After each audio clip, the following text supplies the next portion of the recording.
Salut à toi peuple du rhum, bienvenue sur la chaîne du bar de l'ours. L'ours c'est moi et le bar, il est derrière. Donc aujourd'hui on parle d'essence de bois dans le monde du rhum, mais aussi l'utilisation d'autres fûts issus d'autres spiritueux comme des ex-fûts de whisky, de porto, de cognac, ce genre de choses, et l'apport aromatique qu'on peut avoir. L'essence de bois d'un fût, c'est quelque chose qui est finalement très important dans un alcool, que ce soit on parle du vin, qu'on parle de rhum, qu'on parle d'alcool autre, qu'on peut avoir des liqueurs, qu'on parle...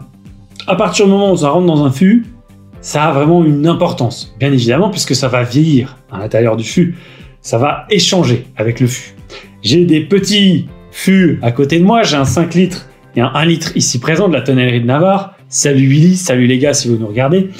Pour vous illustrer un petit peu, parce que maintenant ça fait quelques années que je fais des vieillissements, des micro-vieillissements finalement à la maison, avec mes fûts, j'en ai encore 2 autres derrière, et que vous suivez un petit peu ces aventures.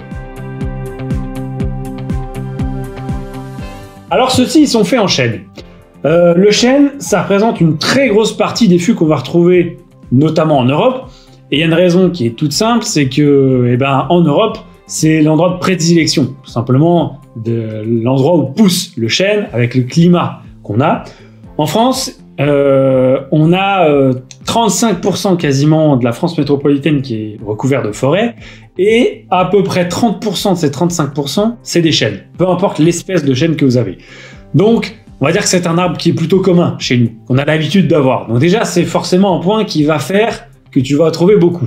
Il y a des différences entre les espèces, forcément. Le chêne européen, on va un petit peu plus avoir un grain fin, et la vanilline. Ce qu'on va rechercher, cette substance que tu retrouves dans la vanille, dans la gousse de vanille, qui va faire ressortir cette aromatique côté vanille, vanillé. Pourquoi le chêne aussi? Parce que chez nous en France, finalement, on est un endroit où on a énormément de savoir-faire dans le milieu des spiritueux. Et quand je parle du milieu des spiritueux, c'est la distillation, c'est tout ce qu'il y a en amont, mais c'est aussi la tonnellerie. On a des vraies tonnelleries en France qui ont énormément d'expérience dans le domaine, qui ont des histoires, qui ont façonné aussi notre pays. C'est un bois qui est plutôt résistant aux micro-organismes, donc forcément c'est quelque chose qui va jouer, parce que c'est un bois qui aura moins tendance à pourrir, moins tendance à moisir que d'autres espèces. On a une bonne porosité et une bonne étanchéité.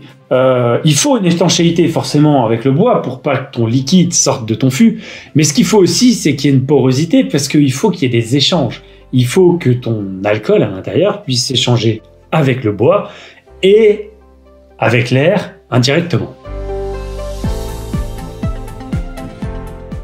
Il existe d'autres essences de bois pour les fûts. Je ne vais pas faire une vidéo que là-dessus aujourd'hui, mais on peut citer le châtaignier, par exemple, qui est un petit peu utilisé également pour des fûts. Ça va généralement donner un goût un petit peu plus doux, un petit peu plus fin que le chêne.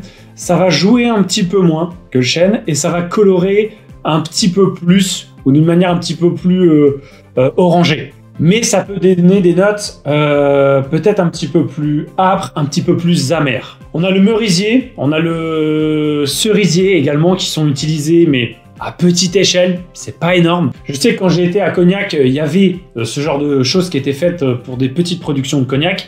Et on va souvent avoir ce côté noyau d'amande qui va ressortir. On a le hêtre et le frêne qui, eux, donnent moins d'échanges, sont un petit peu plus neutres finalement. Donc il en existe pléthore. Bien évidemment, il existe aussi d'autres essences de bois qui sont utilisées dans d'autres pays que nous n'utilisons pas. Mais voici un petit peu pour ce qui peut exister. Globalement, les fûts de chêne sont quand même très importants dans le milieu du rhum. Alors après, on a plein d'autres caractéristiques qui rentrent aussi en compte pour jouer sur le profil du rhum, sur son aromatique, sur lequel tu vas vouloir faire évoluer certaines choses, ou le profil. La première chose, c'est la taille. Là, vous voyez, j'ai un petit fût de 5 litres, j'ai un petit fût d'1 litre. On a des fûts qui vont de 180 à 250 litres. Et après, ça peut aller bien au-dessus, et on peut passer même sur des foudres. Donc les foudres, ça ressemble à des énormes cuves, finalement. On peut être de 600 à 1200 litres, voire même un peu plus, parce qu'on a des foudres qui sont faites sur mesure, où là on est sur des quantités assez astronomiques. La taille forcément joue, parce que quand vous allez mettre votre alcool, votre rhum, dans un petit fût comme celui-ci par exemple, il va être énormément en contact avec le bois.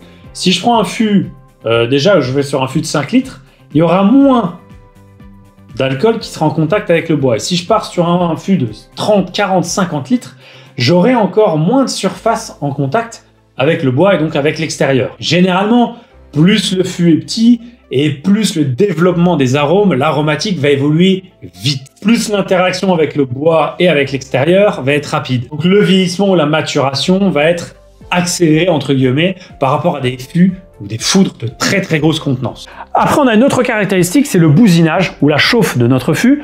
On l'avait vu quand on avait été voir justement Willy à Tonnellerie de Navarre chez eux. On avait fait une petite vidéo, si vous voulez aller la voir, c'était assez très sympa de pouvoir découvrir leur métier. Et en fait, ils vont cramer l'intérieur du fût pour extraire certains arômes. Et il va y avoir différentes chauffes qui vont exister. Des chauffes très fortes, des moyennes et des très légères. Les chauffes très fortes, c'est généralement sur des arômes où tu vas avoir par exemple du café torréfié. Ça peut faire un peu amande grillée, caramélisée. Les chauffes moyennes, généralement, c'est un petit peu plus doux. On parle des fois de noix de coco ou de peau de coco. Et il y a cet aspect aussi vanille ou vanille qui est recherché. Les chauffes douces ou les chauffes les plus faibles, les moins fortes, c'est souvent plus pour colorer le rhum que vous avez à l'intérieur ou alors vraiment juste avoir le côté fumé, feu de bois. On peut avoir des épices qui ressortent un petit peu aussi, mais on est plus sur ce côté un peu cramé finalement, cendre même des fois. Et on a encore une caractéristique, c'est la durée de vie du fût, puisqu'en fait, plus tu vas avoir de passage dans un fût, plus ton fût va avoir d'années et va avoir vu différents rhums, différents alcools, plus il va avoir donné de tanins, plus il va avoir échangé, et plus il va avoir donné tout ce qu'il a donné.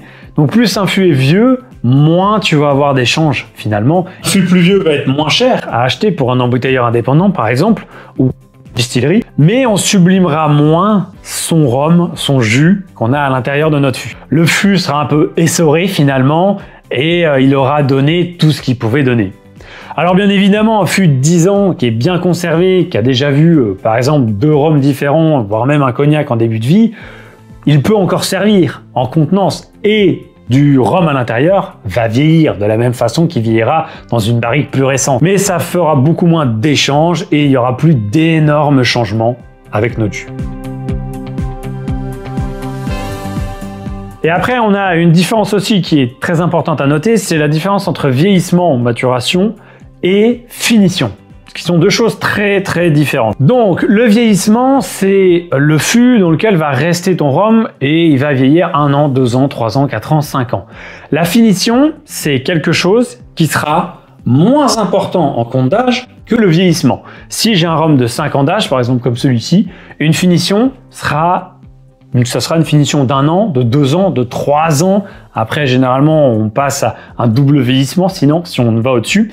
C'est vraiment juste quelque chose qui est fait en plus pour pouvoir affiner sur ce qu'on a envie d'avoir. Là, j'ai une bouteille qui a été vieillie, c'est un rhum qui a été vieilli 4 ans dans des fûts de Bourbon.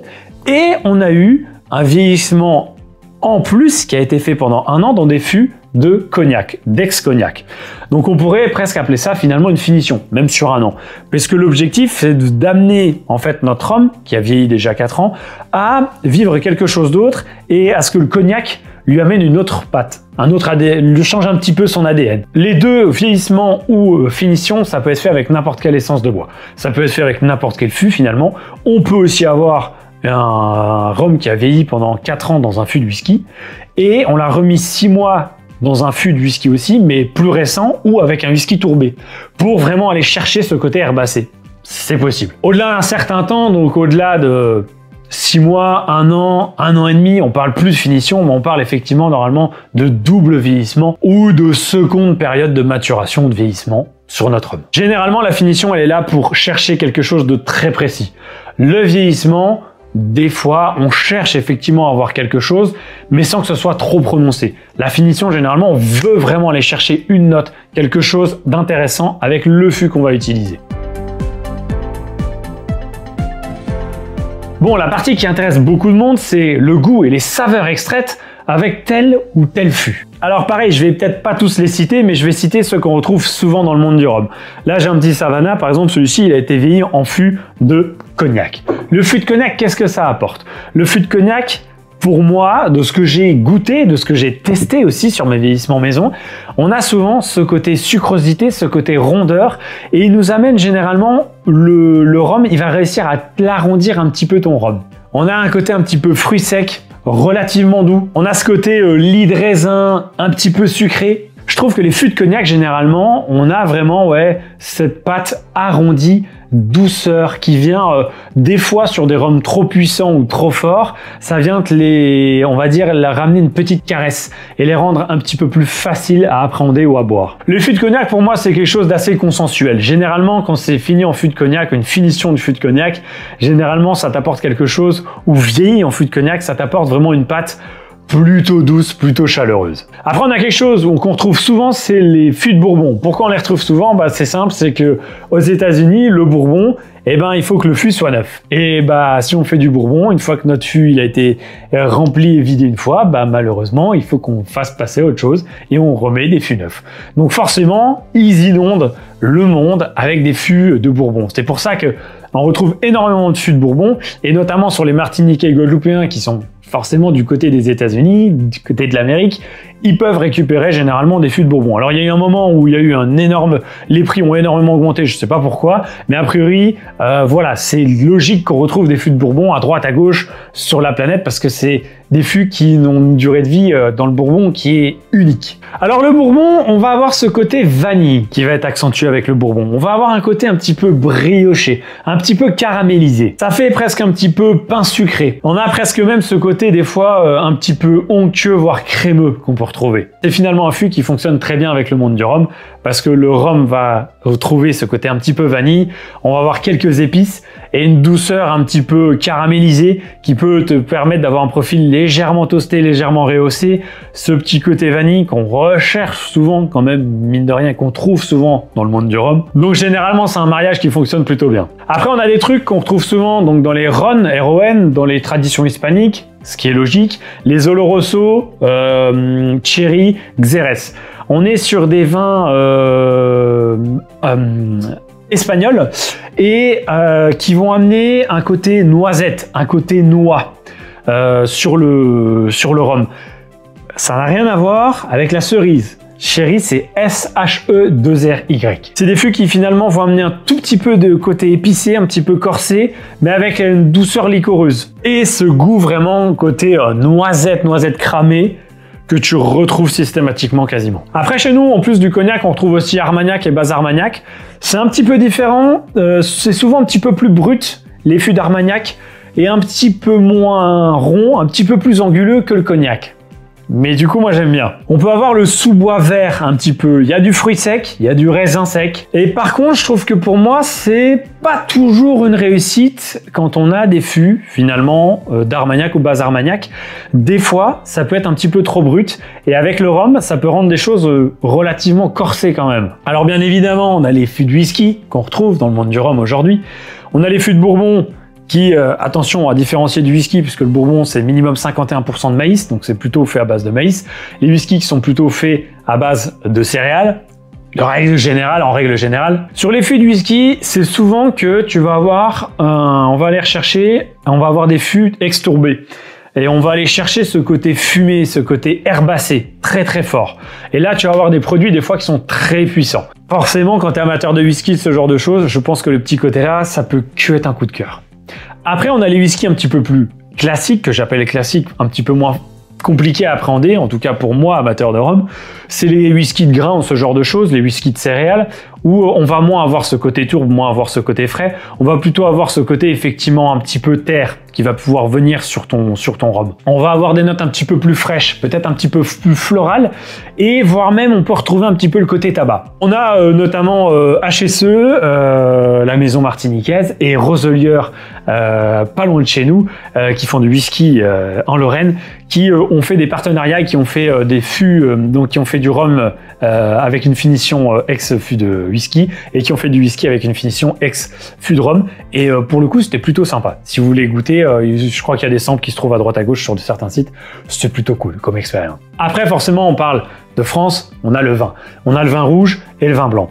Alors le problème c'est que selon le vin, ça va changer beaucoup de choses, mais si je peux faire une grosse généralité, c'est que avec le vin blanc, généralement, ça va souvent amener un peu plus de fraîcheur, un petit peu plus de vif et un côté un petit peu moelleux. On peut même avoir sur les vins les plus sucrés qui sont utilisés un aspect un petit peu miel de fleurs que tu peux retrouver si tu par exemple des ex-fûts Basillac. Moi j'avais fait Basillac là-dessus, du bon Basillac avec un biel et tu avais presque un petit côté mielleux. On a Montebello qui a fait la gamme Les Rencontres depuis 1 an ou 2 maintenant et eux ils ont exploité ça justement avec des fûts des ex-fûts de vin et c'est très sympa à explorer comme gamme. Les vins rouges, pour faire encore une généralité, là on est un petit peu plus généralement sur le côté tannique, un petit peu plus boisé. Généralement le bois ressort un peu plus je trouve sur les fûts comme ça. Et on va avoir même des fois un peu une acidité un petit peu épicée finalement. On a les ex-fûts de bière aussi qui se font de plus en plus maintenant. On a notre copain les Off-Road Rum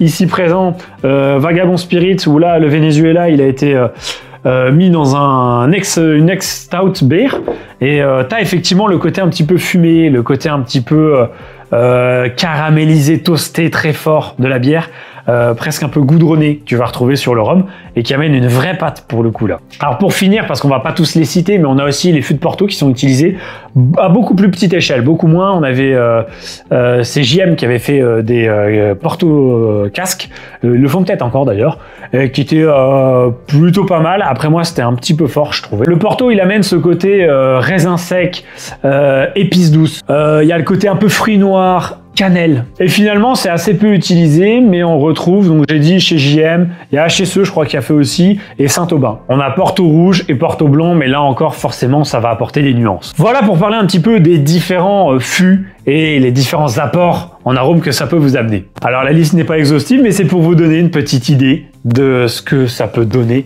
lorsque vous achetez un rhum avec tel finish. Alors pour conclure, que ce soit en vieillissement ou en finition, vous voyez qu'il y a énormément de fûts qui sont possibles. Déjà que de base, quand vous allez distiller votre rhum, vous allez avoir, selon l'endroit où vous allez aller sur la planète, des façons de distiller différentes, des outils à distiller différents, des personnes avec des sensibilités différentes, des variétés de canne à sucre différentes, des terroirs différents et des sols différents. Si alors en plus vous nous rajoutez les fûts qui sont différents pour le vieillissement et que tu rajoutes même une finition avec un fût encore différent, tu imagines bien qu'on a des palettes organoleptiques, des palettes aromatiques, des palettes d'arômes et de goût qui est quasiment infini finalement. L'âge du fût, la taille du fût va jouer, le chai, l'endroit où ça va vieillir. Tellement de paramètres qui font varier la balance aromatique de notre spiritueux préféré. Et c'est peut-être pour ça aussi que moi je suis amoureux de ce monde-là, c'est parce que tu peux trouver des choses tellement dingues tous les jours que finalement c'est assez compliqué de s'ennuyer dans le monde du rhum. Alors oui, moi je me suis ouvert à d'autres spiritueux, mais ça reste clairement pour moi mon petit bijou, ma petite Madeleine de Proust. Voilà une vidéo qui, je l'espère, vous aura plu, vous aura apporté des conseils, des idées, des questions peut-être. On va continuer de vous guider dans votre aventure dans le monde du rhum. Merci à toi, Papeux du Rhum, d'avoir visionné la vidéo. N'hésite pas, comme d'habitude, à commenter, partager, liker, à venir sur les réseaux sociaux. Abonne-toi à la chaîne, mets la petite cloche. Et comme d'habitude, n'oubliez pas, parce que l'ours a toujours un verre de rhum sous la main, pas plus haut que le rhum.